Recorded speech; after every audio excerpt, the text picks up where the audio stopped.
Assalamualaikum warahmatullahi wabarakatuh.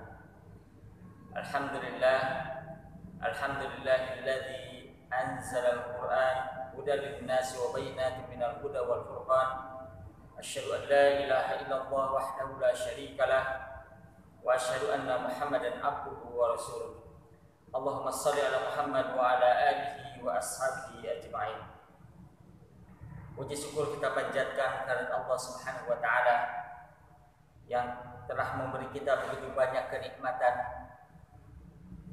Nikmat kita diberikan kesehatan, nikmat kita diberikan kesempatan, nikmat kita diberikan usia, sehingga di bulan suci Ramadan ini kita masih bisa menjalankan perintah-perintah Allah Subhanahu wa taala, dan dalam kondisi kita diberi musibah atau diuji oleh Allah Subhanahu wa taala dengan adanya Covid-19 ini. Semoga setiap amalan kita, setiap ibadah kita menjadikan amalan mutakabbalan, amalan yang akan diterima di sisi Allah Subhanahu wa taala. Santri dan siswa-siswi SMPT Harapan Bunda baik reguler maupun boarding, apa kabar semuanya? Semoga teman-teman bersama keluarga di rumah senantiasa ada dalam naungan dan keberkahan dari Allah Subhanahu wa taala. Insyaallah pada kesempatan kali ini Ustaz akan menyampaikan satu tema atau tausiah dengan tema min mumayyizatil Quran, keistimewaan Al-Quran. Ikhwati fillah rahimakumullah, salah satu nikmat yang perlu kita syukuri yang telah dianugerahkan oleh Allah Subhanahu wa taala kepada kita selaku hamba-Nya, yaitu nikmatul Quran. Yang mana Quran ini Allah Subhanahu wa taala jaga dari 14 abad tahun yang lalu sampai hari ini. Allah Subhanahu wa taala menjaga orisinalitasnya. Allah Subhanahu wa taala menyampaikan inna nahnu nazzalna dzikra wa inna lahu lahafidun. Dan kita tidak akan mampu mengubah isi Al-Qur'an, tapi justru Al-Qur'an akan mengubah kehidupan kita. Ikhwati fillah rahimakumullah, oleh karenanya beruntunglah kita semuanya, dan tentunya berbahagialah bagi kita semuanya kalau kita diberikan rezeki oleh Allah Subhanahu wa taala senantiasa bisa berinteraksi dengan Al-Qur'an setiap hari. Baik itu tahfidz, qiraah, tilawah, mengamalkan maupun mendakwahkan Al-Qur'an. Ikhwati fillah rahimakumullah, apa saja keistimewaan Al-Qur'an itu? Yang pertama adalah nazal Al-Quran munajaman hasbal waqa'i. Al-Quran turun sesuai dengan peristiwa dan kejadian yang ada. Lam yanzil duf'atan wahidatan. Quran tidak turun secara sekaligus. Ikhwati fillah rahimakumullah, para ulama menyampaikan bahwa Al-Quran turun dalam beberapa tahapan. Yang pertama, Al-Quran turun dari Allah Subhanahu wa taala ke Lauhil Mahfuz. Sebagaimana Allah Subhanahu wa taala sampaikan dalam Quran surat Al-Buruj ayat 21 sampai 22. A'udzu billahi minasyaitonir rajim, bal huwa Qur'anun majid fi Lauhil Mahfuz. Berikutnya, dari Lauhil Mahfuz Al-Quran turun ke Baitul Izzah, atau sebagian orang menyebutkan ila samai dunya, secara jumlatan wahidatan. Kemudian dari Baitul Izzah ila qalbi Nabi Muhammad sallallahu alaihi wasallam munajjaman au mufarraqan hasba waqa'i. Jadi Quran turun dari Baitul Izzah kepada Nabi Muhammad sallallahu alaihi wasallam secara berangsur-angsur secara bertahap sesuai dengan peristiwa yang terjadi pada zaman itu. Sebagai bukti bahwa Al-Quran diturunkan secara mufaraqan atau secara bertahap, makanya kita kenal ada yang namanya surat Makkiyah dan surat Madaniyah. Berikutnya, sebagai bukti bahwa Quran diturunkan kepada Nabi Muhammad SAW dengan bertahap, bahwa Al-Quran diturunkan selama 23 tahun dari mulai Quran surat Al-Alaq 1-5 dan terakhir surat Al-Maidah ayat 3. Dan sebagian ulama menyebutkan Quran surat Al-Baqarah ayat 281. Berikutnya yang ketiga, bukti bahwa Al-Quran diturunkan secara mufaraqan, secara bertahap. Kita menemukan dalam ayat Al-Quran Allah menyampaikan dengan kalimat yas'alunaka. Kita temukan banyak dalam Al-Quran yas'alunaka 'anil yatama, yas'alunaka 'anil anfal, yas'alunaka 'anil ruh, yas'alunaka 'anil khamri wal maisir. Itu sebagai contoh atau sebagai bukti bahwa Al-Quran diturunkan kepada Nabi Muhammad SAW secara munajjamah atau secara mufaraqan. Keistimewaan yang kedua yaitu al-muta'abbadu bitilawah. Membaca Al-Quran merupakan ibadah. Bahkan pahalanya kata Rasul sampai 10 kali lipat.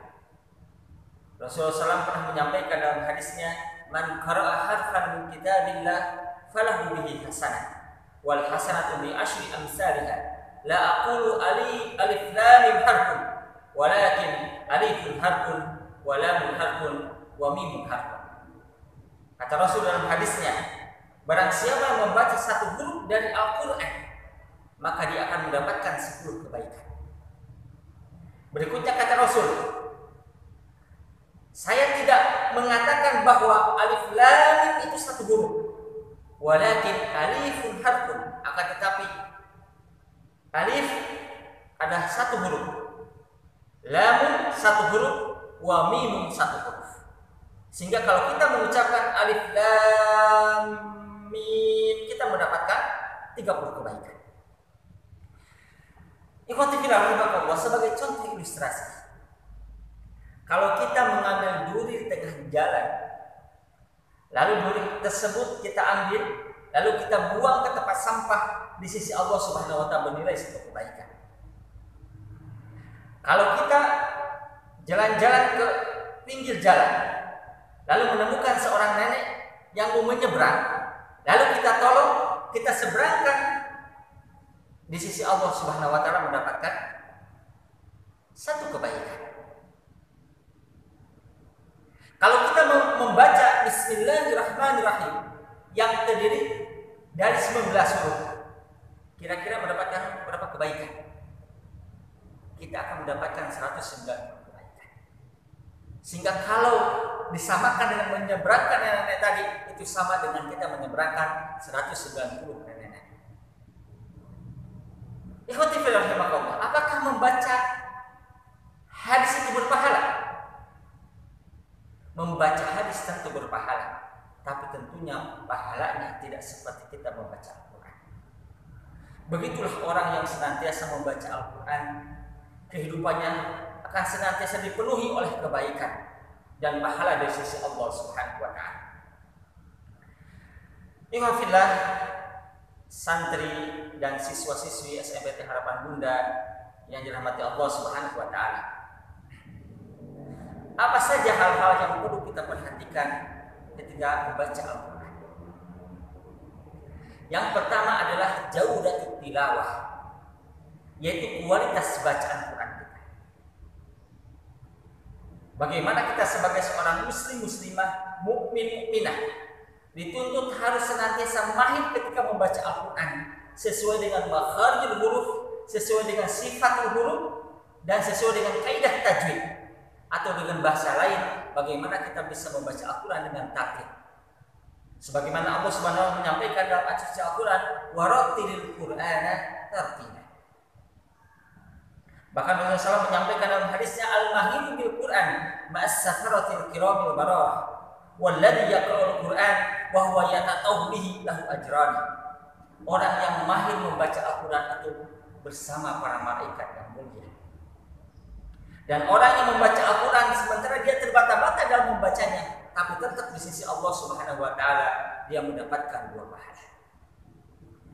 Ikhwati fillah rahimakumullah. Pertanyaannya, bagaimana supaya bacaan kita menjadi tartil? Kata para ulama Quran menyampaikan ada 5 syarat supaya bacaan kita menjadi tartil. Yang pertama adalah menguasai makharijul huruf. Yang kedua adalah konsisten dalam membaca mad asli. Yang ketiga sempurna bacaan dengung. Yang keempat menguasai gharibul Quran. Dan yang kelima memahami bacaan tarkib dan tafkhim atau bacaan tipis dan tebal.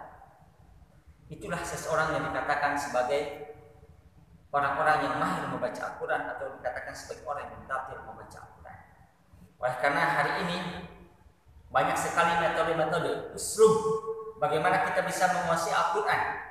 Ada metode wafa yang tentunya kita pelajari di lembaga kita.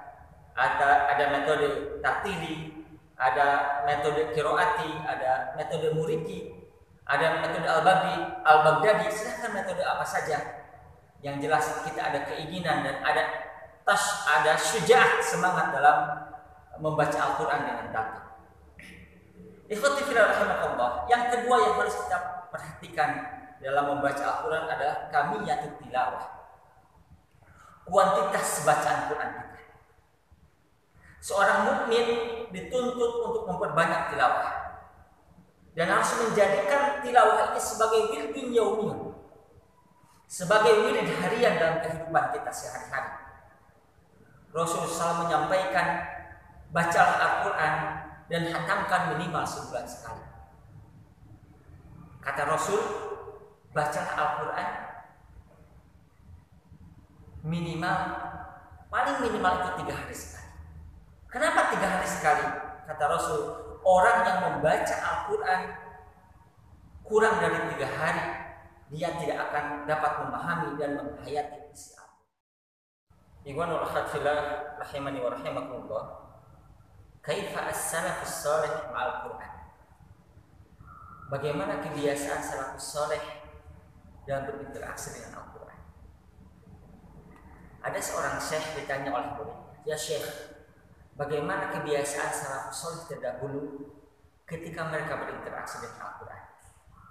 Lalu si syekh tersebut menjawab dengan nada bercanda, kebiasaan salafus salih terdahulu dalam berinteraksi dengan Al-Quran seperti interaksi kalian dengan gadget-gadget kalian hari ini. Itu begitu intensnya para ulama-ulama terdahulu, para salafus salih dalam berinteraksi dengan Al-Quran. Bahkan dalam sebuah riwayat banyak keteladanan yang kita dapatkan dari para salafus salih terdahulu dalam berinteraksi dengan Al-Quran. Salah satu di antaranya Imam Syafi'i. Bagaimana beliau mampu menghatamkan Al-Quran selama Ramadan sampai 60 kali. Yang kedua ada namanya Abu Hanifah. Dalam hidupnya beliau mampu menghatamkan Al-Quran sebanyak 6.000 kali. Ada seorang sahabat namanya Utsman bin Affan. Beliau membiasakan menghatam Quran setiap harinya. Dan ada juga Imam Qatadah. Beliau menghatamkan Al-Quran pada hari biasa, beliau hatamkan setiap 7 malam. Pada bulan Ramadan dihatamkan 3 malam. Dan pada 10 akhir Ramadan dihatamkan setiap malamnya.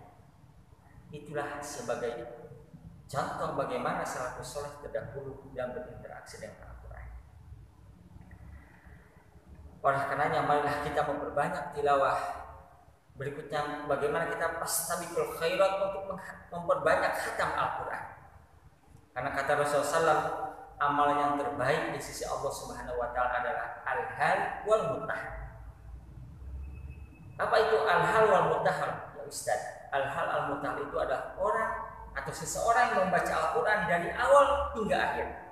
Dari Al-Fatihah sampai An-Nas. Ketika dia sudah khatam, dia mengawalinya dari awal. Itulah yang namanya al-hal wal muttahal. Ikhwan wal akhwat fillah rahimakumullah.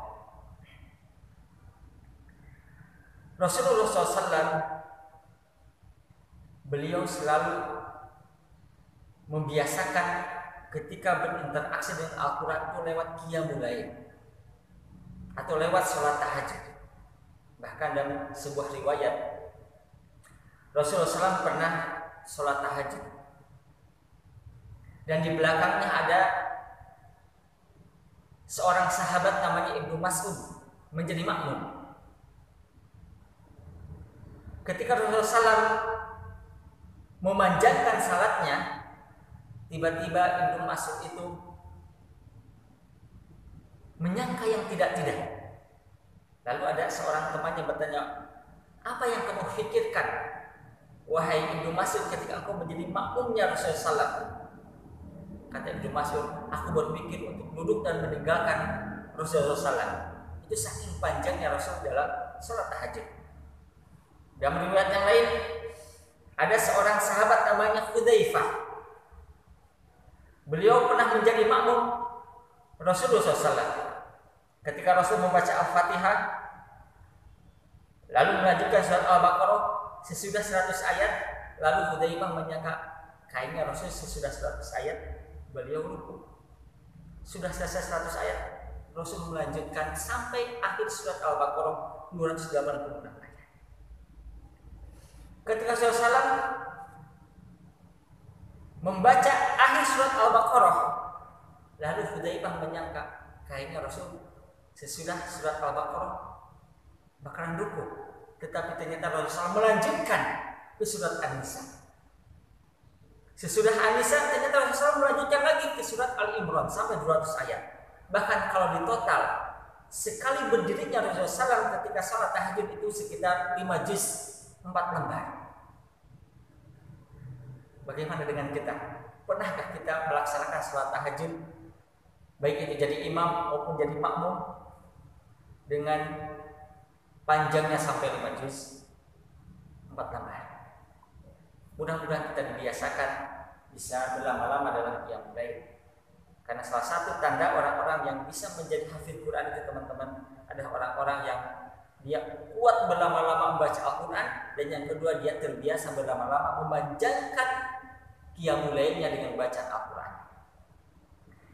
Iwan wa akhwat fillah rahimakumullah, keistimewaan yang ketiga, mizatus tsalisah dari Al-Quran adalah mu'jizatun Nabi al-baqiyah ila qiyamis sa'ah.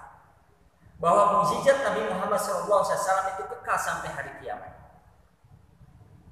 Sesungguhnya para nabi dan para rasul diberikan mukjizat oleh Allah Subhanahu wa taala. Ketika mereka wafat, selesai juga mukjizatnya. Tetapi Nabi Muhammad SAW walaupun beliau sudah meninggal dunia, tapi mukjizatnya abadi dan tetap ila qiyamis sa'ah sampai hari kiamat. Ikhwati fillah rahimakumullah, ternyata kemukjizatan Al-Quran di samping abadi sampai hari kiamat, banyak sekali mukjizat-mukjizat yang lain yang kita dapatkan. Di antaranya adalah terletak pada fasah dan balaghahnya, atau keindahan susunan dan gaya bahasanya. Pernah dulu di zaman Rasul ada seorang sastrawan namanya Walid bin Mughirah. Ketika Walid dimintai komentarnya oleh Abu Jahal tentang susunan Al-Quran, Walid menjawab, demi Allah, tidak ada di kalangan kita yang mampu menandingi Al-Quran. Bahkan pada waktu itu Walid bin Mughirah pernah membuat syair tandingan, yang mana syair tersebut dia tulis yang bunyinya malfir wa ma adraka malfir lahu dzailun tawil. Apa itu gajah? Dan tahukah kalian apa itu gajah? gajah itu adalah satu hewan yang mempunyai satu ekor yang panjang. Bahkan dulu juga ada seorang nabi palsu namanya Musailamah Al-Kadzdzab. Beliau pun dia pernah menandingi Al-Quran juga, tapi dia tidak mampu keindahan Al-Quran. Beliau pernah menulis sebuah syair yang bunyinya, hai kodok, anak dari dua kodok, bersihkan apa yang dapat kau bersihkan, bagian punggungmu di atas air, sedangkan perutmu di tanah. Ternyata itu tidak menandingi keindahan dan susunan bahasa Al-Quran. Ikhwatifillah rahimakallah, yang kedua adalah keindahan bahasa Al-Quran. Pernah dulu di zaman Rasul, suatu malam ada 3 orang kafir Quraisy. Yang pertama namanya Abu Lahab, yang kedua namanya Abu Jahal, yang ketiga namanya Akhnas bin Syarif. Ketiganya pernah menyelinap di waktu malam, mendatangi rumah Rasulullah SAW hanya untuk mendengarkan ketika Rasul melantunkan ayat-ayatnya dalam keadaan sholat. Lalu ketiganya mereka mempunyai posisi yang tidak saling mengetahui satu sama yang lain. Ketika Rasul selesai sholat, mereka saling memergoki. Lalu mereka saling mencela, saling mencela dengan kejadian tersebut. Akhirnya mereka membuat kesepakatan untuk tidak mendatangi rumah Rasulullah SAW. Ternyata keesokan harinya mereka lakukan seperti malam-malam sebelumnya. Kenapa mereka bisa melakukan seperti itu? Karena ada gejolak jiwa dalam hatinya tentang keindahan Al-Quran. Akhirnya hari-hari berikutnya mereka membuat muahadah, perjanjian untuk tidak mengulangi lagi apa yang dilakukan oleh ketiganya. Itulah sebagai bukti bagaimana keindahan Al-Quran tidak hanya bisa dirasakan oleh orang-orang yang selalu berinteraksi di dalamnya, tetapi ternyata orang-orang kafir pun secara hati nuraninya, secara jiwanya mereka mengakui tentang keindahan Al-Quran. Iwan akhwatillah rahimakumullah, keistimewaan Quran yang terakhir, mizatul akhirah, yaitu yu'ata nuran, akan diberikan cahaya. Rasulullah SAW pernah menyampaikan dalam hadisnya, terangilah rumah-rumah kalian dengan salat dan tilawah. Bahkan Rasulullah SAW menyampaikan, sesungguhnya orang yang tidak ada sedikit pun dalam jiwanya bacaan Al-Quran, kal baitil kharib, seperti rumah yang akan roboh. Bahkan kata Rasul, jangan jadikan rumah-rumah kalian seperti kuburan yang kosong dari bacaan-bacaan Al-Quran. Ketika di rumah kita ada gema Al-Quran, ketika dalam satu keluarga, suami, istri, anak, atau di dalamnya ada pembantu yang berinteraksi dengan Al-Quran, baik itu tilawah, baik itu qiraah, baik itu tadabbur ataupun tahfidz, maka para malaikat akan menyaksikan rumah-rumah kita dari langit. Mereka akan melihat rumah-rumah kita itu bersinar terang seperti penduduk bumi yang tengah melihat bintang-bintang di langit. Itulah yang disampaikan dalam kitab Itqan fi Ulumul Quran. Ikhwati fillah rahimakumullah. Mohon maaf, mizah al-akhirah, ternyata yang terakhir, keistimewaan yang terakhir adalah hisrun fi hifdhihi, bahwa Quran itu adalah mudah dalam menghafalnya. Allah Subhanahu wa taala sudah menjanjikan dalam firman-Nya, wa laqad yassarnal Qur'ana lidzikri fahal min muddakir. Allah Subhanahu wa taala mengurang dalam surat Al-Qamar tersebut sebagai penegasan dalam penguatan bahasa. Bahkan menghafal Al-Quran itu lebih mudah daripada menghafal syair-syair, menghafal hadis, dan menghafal bacaan-bacaan yang lainnya. Tetapi ikhwafillah rahimakallah, banyak di antara umat muslim hari ini, atau tidak sedikit umat Islam hari ini, walaupun Allah sudah menjanjikan bahwa Quran ini mudah bagi kita sebagai pembacanya, ternyata banyak sekali orang memberikan alasan-alasan mereka tidak mau menghafal Al-Quran. Maaf, saya sibuk, tidak punya waktu untuk menghafal Al-Quran. Ada juga alasan, maaf, saya sebagai seorang pelajar sibuk dengan tugas-tugas yang diberikan oleh guru-guru. Ada juga yang beralasan, maaf, saya tidak bisa menghafal Al-Quran karena dulu orang tua saya tidak pernah mengajarkan Al-Quran. Bahkan juga ada orang tua yang menyampaikan, oh saya tidak bisa menghafal Al-Quran karena banyak anak. Bahkan ada seorang bujangan pernah menyampaikan, kenapa tidak mau menghafal Al-Quran? Karena saya belum menikah. Barangkali kalau saya sudah menikah nanti ada partner untuk saling setor hafalan. Ternyata ketika dia sudah menikah, dia sampaikan lagi alasannya, saya kan baru menikah, belum punya anak. Barangkali kalau sudah punya anak, nanti akan ada energi positif di keluarga untuk menghafal Al-Quran. Banyak alasan-alasan yang disampaikan supaya tidak menghafal Al-Quran. Padahal semua alasan tersebut dibuat-buat. Ya. Kalau kita pahami bahwa alasan-alasan tersebut sesungguhnya itu merupakan hilah syaitoniyah. Hilah syaitoniyah itu merupakan tipu daya setan supaya kita tidak mau menghafal Al-Quran. Karena sesungguhnya setan akan lebih bersemangat untuk menggoda manusia ketika sedang melaksanakan kebaikan-kebaikan. Dan salah satu kebaikan yang dilakukan oleh seorang hamba Allah Subhanahu wa taala itu ada dalam dua kondisi, yaitu ketika salat dan ketika membaca Al-Quran. Iwan itu saja yang bisa saya sampaikan. Mudah-mudahan apa yang disampaikan ada manfaatnya. Semoga Allah Subhanahu wa taala memberikan kesabaran bagi kita dalam kondisi wabah ini, dan semoga Allah Subhanahu wa taala senantiasa memberikan kekuatan iman, dan tentunya kita berusaha untuk menguatkan imun kita sehingga kita terhindar dari bahaya COVID-19 ini.